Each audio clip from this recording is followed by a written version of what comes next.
dole a canza, da yarda Allah za a canza, da yarda Allah kuma mu za mu canza. Mun ce ba za mu je mu kama duk wani mai laifi ba mu rufe shi, don sai dai a rufe ƙasar aka ce za a yi wannan ɓanna an riga an yi ta.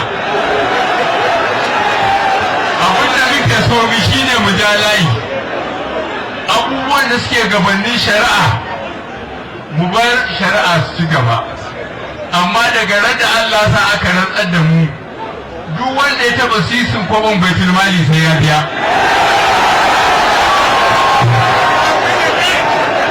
Kudin al'umma na ƙasa amana ne Allah ya ɗora mana a shugabanci. Waɗannan kuɗi a kashe ma al'umma su, a gyara makarantu su yi tasiri da sha'anin lafiya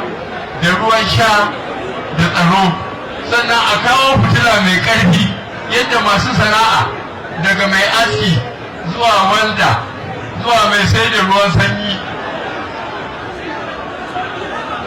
da duk wani mai aiki da lantarki ya zama na akwai lantarki, kuma ya zama na masu manyan ma'adinai kamar masaku da sauransu su kuma an bude su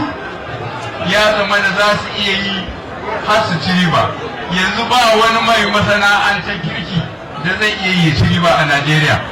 saboda sai ya sayi janareta wato injin ɗin wuta, ya sayi mai, shi kuma man gashi ga yadda yake zama.